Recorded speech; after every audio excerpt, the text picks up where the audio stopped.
इमरान कहने लगा अब इम्पोर्टेड विस्की का भी कम से कम एक बोतल का इंतज़ाम करा दो, क्योंकि कुछ पता नहीं कांतीलाल किस वक्त आ जाए।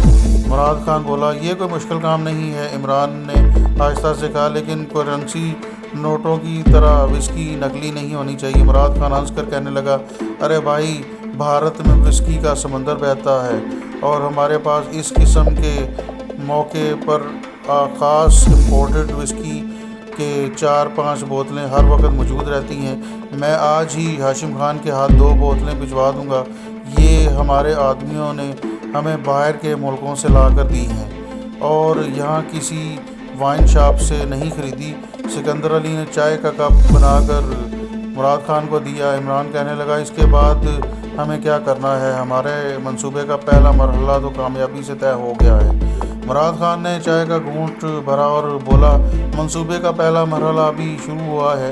तुम दोनों में से किसी एक को इस कमरे में ज़रूर मौजूद रहना चाहिए, क्योंकि मालूम नहीं कि कांतीलाल किस वक्त फ़ोन कर दे और इम्पोर्टेड विस्की का लालच उसे चैन से ना बैठने दे। जब भी उसका फ़ोन आए तो तुम में से कोई ना कोई कमरे में ज़रूर होना चाहिए। कांतीलाल को रात के खाने की दावत दे देना। तुम लोग खाना नीचे ड्राइंग रूम में नहीं खाओगे, बल्कि अपने कमरे में ही मंगवाओगे। सिकंदर अली तुम दोनों को अकेला छोड़कर चला जाएगा।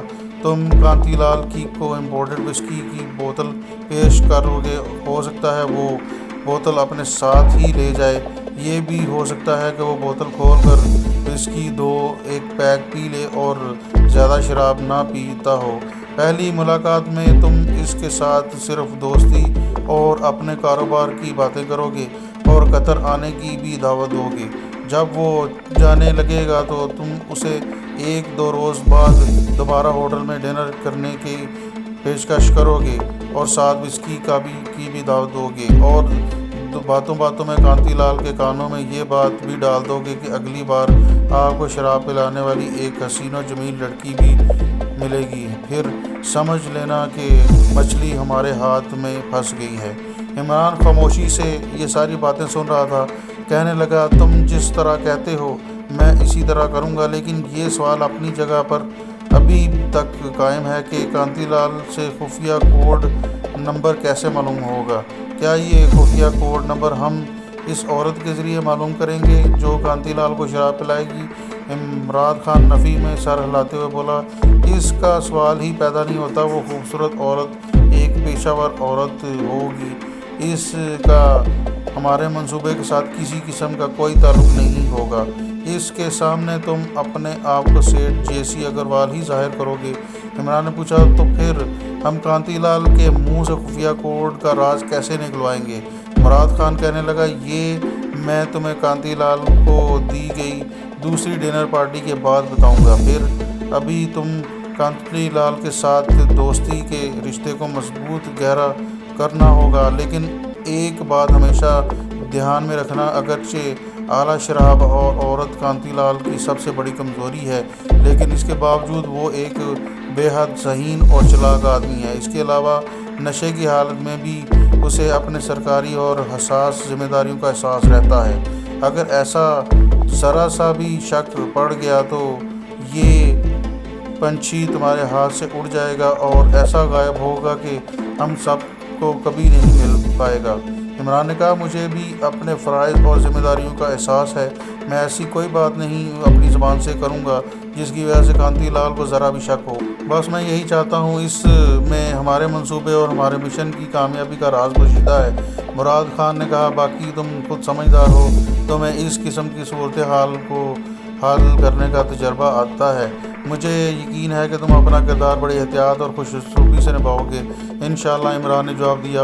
वो दिन गुजर गया, रात भी गुजर गई, दूसरा दिन भी गुजर गया। सिकंदर अली कुछ देर के लिए बाहर जाता, मगर इमरान होटल के अंदर ही रहा। दूसरे दिन भी गुजर गया, कांतीलाल का फ़ोन ना आया। तीसरे रोज़ शाम के वक्त इमरान पलंग पर लेटा अखबार पढ़ रहा था। सिकंदर अली होटल वाले की तरफ से भिजवाए गए कुछ बिलों को चेक करके इन पर दस्तखत कर रहा था कि टेलीफोन की घंटी बजी।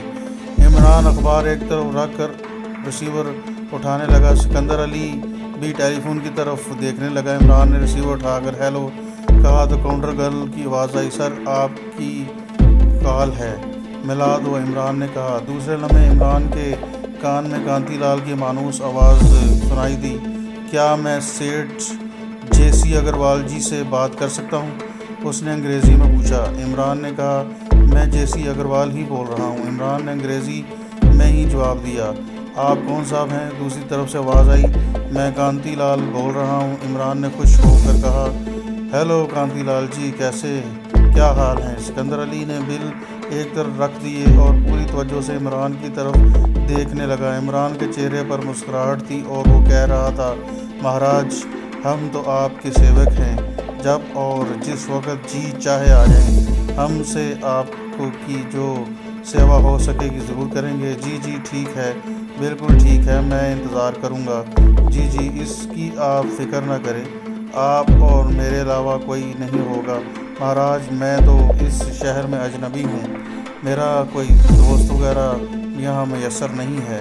ना ना, ये नहीं कहीं, मैंने तो अपना इंसानी फ़र्ज़ निभाया है। आप मुझे क्यों शर्मिंदा करते हैं? बस आप आ जाइए, मुझे आपसे दोबारा मिलकर बड़ी खुशी होगी। बाय। इमरान ने रिसीवर रख दिया और सिकंदर अली की तरफ देखने लगा। इमरान की आंखों में मसरत और कामयाबी की हल्की सी चमक थी। सिकंदर अली ने मुस्कुराते हुए कहा, कांतीलाल का फ़ोन था सर। इमरान ने मुस्कुराते हुए जवाब दिया। और किसका हो सकता था? इमरान पलक से उठकर सोफे पर बैठ गया और बोलने लगा, कांतीलाल आज रात के 9 बजे आ रहा है। इसने ख़ास तौर पर कहा है कि कमरे में हम दोनों के सिवा और कोई ना हो।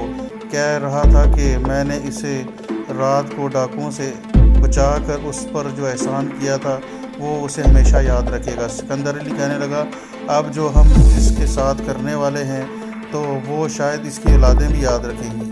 इमरान ने मुराद खान की भिजवाई हुई गैर मुल्की विस्की की 2 बोतलें के बारे में पूछा कि वो कहाँ है। सिकंदर अली कहने लगा, सर वो कैबिनेट के नीचे खाने में इसी तरह पड़ी हुई हैं। बस ठीक है। इमरान बोला, अब ऐसा है कि कांतीलाल रात के 9 बजे आने वाला है, तो मुझसे पहले यहाँ से निकल जाना। मेरा ख्याल है कि कांतीलाल तकरीबन 1-1.5 घंटा ज़रूर बैठेगा। वो इतनी जल्दी बेतकल्लफ़ होने वाला आदमी नहीं है। ऐन मुमकिन है कि वो आज रात मेरे पास बैठ कर शराब ना पिए और मेरी तरफ से उसको गैर मुल्की विस्की की बोतल का तोहफ़ा ही चला जाए।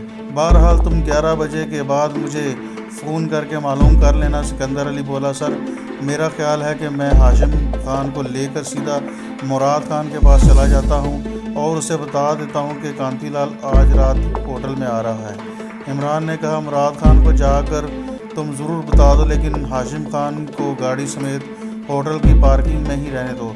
तुम टैक्सी लेकर चले जाओ, क्योंकि हो सकता है मुझे इस दौरान गाड़ी की ज़रूरत पड़ जाए। ठीक है सर, सिकंदर ने कहा, मैं टैक्सी लेकर चला जाता हूँ। हाँ, नीचे काउंटर पर उनके बिलों की पेमेंट करते जाओ। इसके साथ ही इमरान ने सराहने के नीचे से अपना बटुआ निकाल कर खोला और सिकंदर से पूछा, कुल कितना बिल है? सिकंदर बोला, 2500 रुपये है सर। इमरान ने बटुए में से हज़ार के 3 नोट निकाल कर सिकंदर के हवाले किए और कहा, बाकी 500 अपने कमरे की सर्विस करने वाले नौकरों और बैरों में तकसीम कर देना, ये बहुत ज़रूरी है। और हमारी कौन सी ये अपनी कमाई है, ये 1000 रुपया तुम भी साथ अपने पास रख लो। और इमरान ने मज़ीद 1000 का नोट निकाल कर सिकंदर के हवाले कर दिया। सिकंदर अली ने सारी रकम अपने बटुए में रख ली और बोला, सर मैं 11 बजे फ़ोन करके पता कर लूँगा। बिल्कुल ठीक है, इमरान ने कहा। सिकंदर अली चला गया। इमरान दोबारा पलंग पर नींद दराज हो गया और आंखें बंद कर कर अपने जहन में वो पॉइंट की तैयारी करने लगा जिन पर उसे कांतीलाल के साथ गुफ्तगू करनी थी। एक बात उसे अच्छी तरह मालूम थी कि वो चाहे कांतीलाल के साथ दुनिया जहान की बातें करे, लेकिन उसके मुंह से भूल कर भी ऐसी कोई बात नहीं निकलनी चाहिए जिस पर बिल्ली की तरह चालाक और लोमड़ी की तरह अयार कांतीलाल को ज़रा सा भी शक पड़ जाए। आखिर कांतीलाल भारत की मरकज़ी इंटेलिजेंस सर्विस में रह चुका है। यूं ही न्यूक्लियर मटीरियल का खुफिया कोड नंबर सिर्फ उसी को तो नहीं दिया गया था, लेकिन इमरान भी कोई नौमेज़ खिलाड़ी नहीं था। मैदान में वो भी कई मार चुका था और आदमियों के चेहरे से उनके दिल के एहसासात पहचान लेता था। इमरान ने इस जहां दीदा खुफिया जासूस से ज़हनी तौर पर आजमाइश करने का भरपूर काम और तैयारी कर ली थी। इसने नीचे काउंटर पर पैगाम दे दिया था कि मेरे एक मेहमान रात के 9 बजे मुझसे मिलने आएंगे, उसे ऊपर भेज दीजिएगा। इस दौरान इमरान ने शावर लेकर सिल्क का नया कीमती कुर्ता पजामा पहनकर गले में सोने की चेन डाल रखी थी। कलाई पर सोने की चेन वाली इंतहाई बेशकीमत घड़ी भी लगा ली थी। जिस तरह इन लोगों के बनाए हुए करेंसी नोटों को कोई ये साबित नहीं कर सकता था कि ये जाली हैं या असली, इसी तरह इमरान का भी घड़ी के नकली हीरों को कोई पहचान नहीं सकता था। कांतिलाल वक्त का वाकई पाबंद निकला। ठीक 9:02 पर दरवाजे पर दस्तक हुई। इमरान ने उठकर दरवाज़ा खोला। सामने कांतिलाल खड़ा था, दोनों हाथ जोड़े मुस्कुरा रहा था। प्रणाम अग्रवाल जी, इमरान ने बड़ी खुशी का इजहार करते हुए कहा। अरे दरवाजे में क्यों खड़े हैं कांतिलाल जी, अंदर आ जाइए, अंदर पधारिए। मैं तो आपका ही इंतज़ार कर रहा था। कांतिलाल, जैसे कि हम पहले बयान कर चुके हैं, दरमियानी उम्र का ज़हीन, चमकीली आंखों और चेहरे के तेज़ नकूश वाला आदमी था। उसने खद्दर का कांसी कुर्ता पजामा और नेहरू कैप वास्केट के साथ पहन रखी थी। एक हाथ में ब्रीफकेस था। वो मुस्कराता हुआ ब्रीफकेस उठाए कमरे में आकर सोफे पर बैठ गया। इमरान ने 2 लाइमंड के लिए नीचे सर्विस वालों को फ़ोन किया, फिर पूरी तरह से कांतिलाल की तरफ मुतवज्जो होकर बोला, कांतिलाल जी, यहाँ तो हम मुसाफिर हैं, आप हमारे यहाँ कतर तशरीफ़ लाइए तो जी खोल कर आपकी सेवा करेंगे। कांतिलाल ने ब्रीफकेस काफ़ी टेबल के नीचे रखते हुए कहा, महाराज, मैं तो पहले ही आपका भारी हूँ, आप क्यों मुझे शर्मिंदा कर रहे हैं। इसके बाद मौसम, फिर सियासत और फिर भारत की सनती तरक्की की बात शुरू हो गई। सनती तरक्की का मौजू जानबूझकर इमरान ने छेड़ा था। इतने में होटल बॉय खामोशी से 2 लाइमंड के नाजुक और खूबसूरत गिलास टिश्यू पेपर्स के साथ मेज़ पर रख कर चला गया। दोनों लाइमंड पीते हुए बातें कर रहे थे। कांतिलाल ने इमरान से पूछा, अग्रवाल जी, कतर में आप कब से ऑटो बिज़नेस का काम कर रहे हैं। इमरान ने कहा, 15-20 बरस हो गए हैं। छोटा सा था जब पिताजी मुझे और माताजी को अमृतसर से कतर ले गए थे। पिताजी ने वहाँ मोटर मैकेनिक की मजदूरी शुरू कर दी। बड़े मेहनती और दयालु आदमी थे। भगवान की कृपा से वो तरक्की करते चले गए और उन्होंने अपना एक ऑटो वर्कशॉप बना लिया। तब मैं भी बड़ा हो गया था और कारोबार में पिताजी का हाथ बटाना शुरू कर दिया था। मगर भगवान की इच्छा थी, 1 साल के अंदर अंदर माताजी भी और पिताजी दोनों स्वर्गवास हो गए।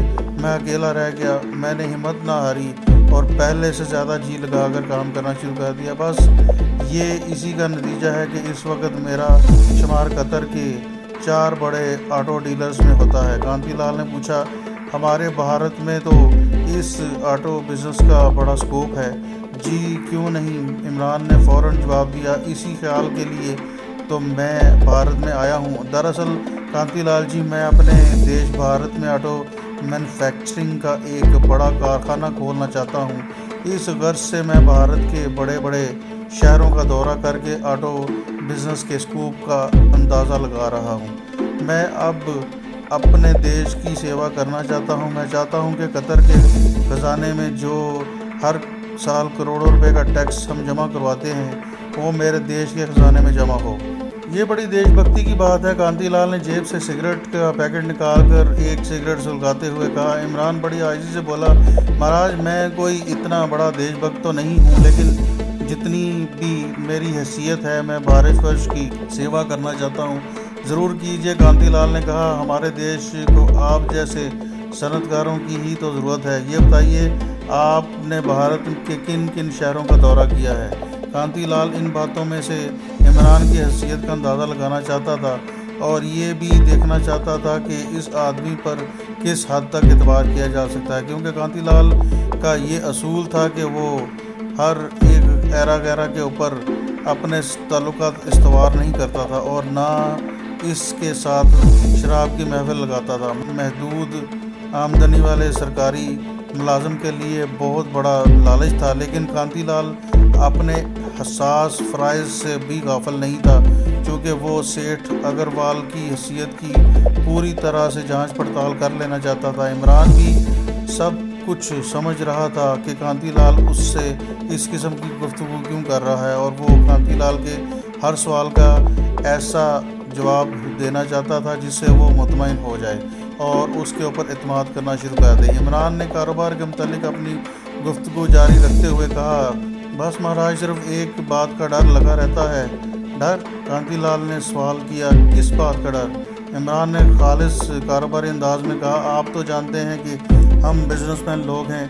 मुल्क में अमन शांति हो तो बिजनेस की बड़ी तरक्की होती है। अगर देश में अमन और शांति ना हो तो सबसे ज़्यादा तकलीफ़ हम ही लोगों को होती है। कांतीलाल बोला, लेकिन हमारे देश में तो अमन शांति ही है, फिर आपको किस बात का डर है? इमरान ने कहा, महाराज, आप तो जानते हैं कि हमारे सरकार के पास एटमी शक्ति आ चुकी है। ये बड़ी हौसला कुन बात है, लेकिन अब पाकिस्तान ने भी एटम बम बना लिया है और दोनों मुल्कों में जंग छिड़ गई तो ये परमाणु शक्ति की जंग होगी और बड़ी तबाही मच जाएगी। बस इसी ख्याल से मैं भारत में कारोबार करने से घबराता हूँ, वरना मेरा तो पूरा इरादा है कि विजयवाड़ा, मुंबई, कलकत्ते और दूसरी जगहों पे अपनी फैक्ट्रियों और कारखानों को चालू करूँ।